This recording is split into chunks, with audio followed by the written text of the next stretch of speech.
Olha lá o Little One.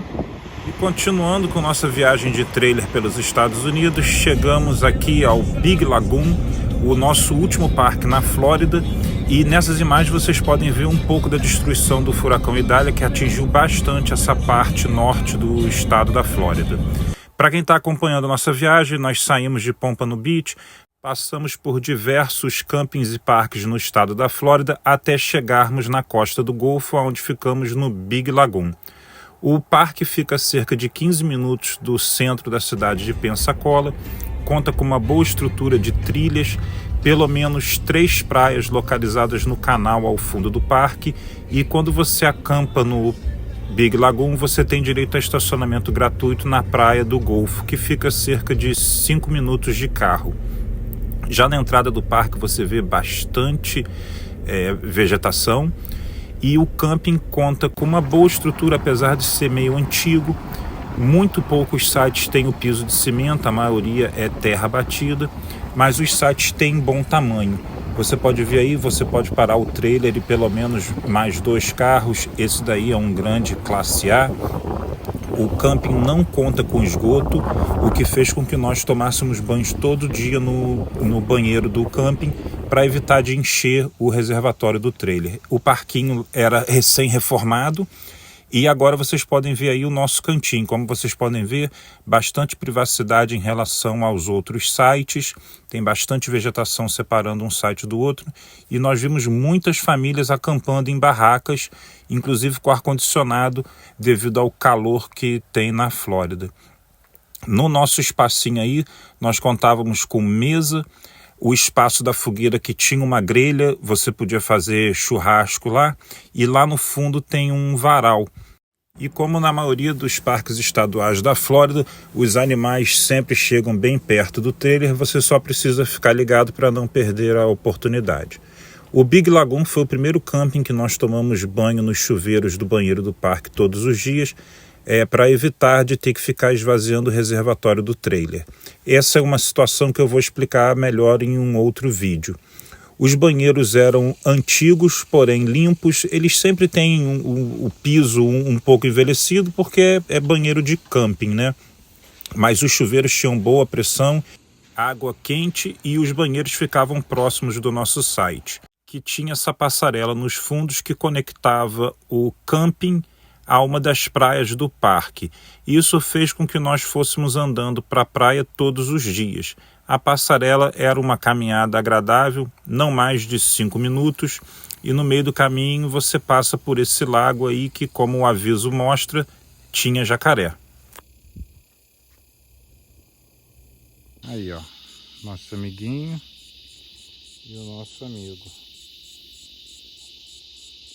A praia, que contava com águas mornas e calmas, tinha diversos quiosques, na grande maioria das vezes vazio.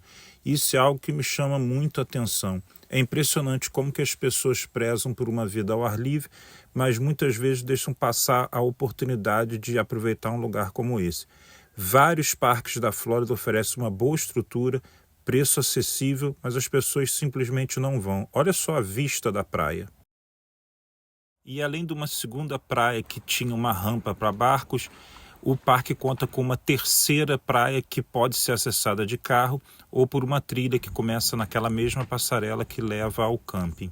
Essa trilha, assim como todas as trilhas do parque, é na areia, não conta com muita sombra, e nós não demoramos mais do que 15 a 20 minutos num ritmo bem lento. No final, você vai beirando essa lagoa aí, onde vimos algumas pessoas andando de caiaque. Do outro lado do canal tem essas dunas, ó. E nós ainda vamos lá naquela torre lá, que está atrás da árvore. Vamos ver como é que é a vista de lá.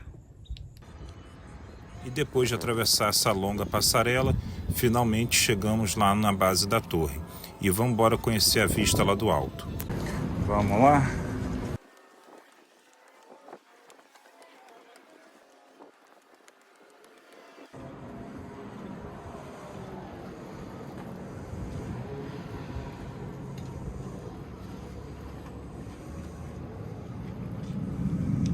E com uma vista bonita dessa e uma estrutura que contava com banheiros, chuveiros, mesas e quiosques, é muito difícil de entender por que nós não vemos mais famílias aproveitando esse local, mesmo nos fins de semana. Bom, sobrou para nós aproveitar isso sozinho. E de lá fomos conhecer o Museu Aeronaval, que fica localizado dentro de uma base militar e você precisa apresentar algum tipo de identificação antes de entrar na área do museu. Essa daí é a guarita onde você tem que apresentar algum documento.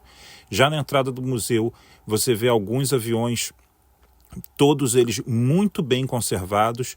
Dentro do museu é uma quantidade de aviões, para mim, inacreditável, vários cenários como esse em tamanho real, muito bem detalhados. Isso é algo que também me chamou muito a atenção.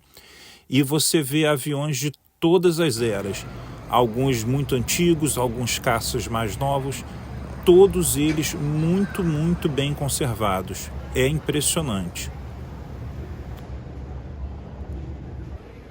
Aqui vemos o famoso Mitsubishi Zero e o museu, que tem entrada gratuita, aceita doações, na minha opinião, muito bem merecidas. Alguns aviões têm a lateral transparente, você pode ver eles por dentro, e lá ficamos sabendo que alguns deles foram recuperados do fundo do lago, se eu não me engano, Michigan.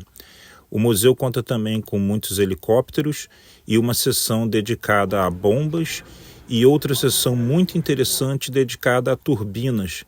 Lá você pode ver turbinas de diversos modelos, de diversas eras, todas muito bem conservadas e algumas como essa daí que você vê, também com a lateral transparente e você pode ver o funcionamento da turbina. O museu conta também com diversas maquetes de porta-aviões, todas elas muito bem detalhadas.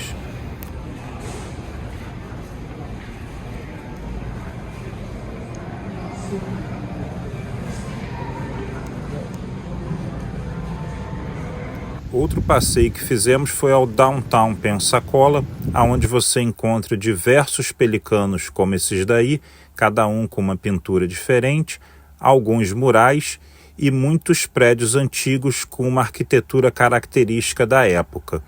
Uma coisa que chamou minha atenção no Downtown de Pensacola foi a pouca oferta de restaurantes.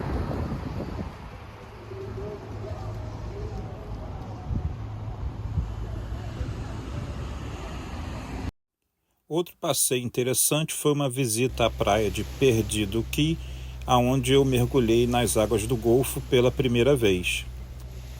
Estacionamos lá atrás, ali são os banheiros, aí a gente vem andando por essa passarelazinha, algumas informações a respeito de lixo nos oceanos. E apesar de estar chuviscando, vamos tentar pela primeira vez mergulhar nas águas do Golfo do México.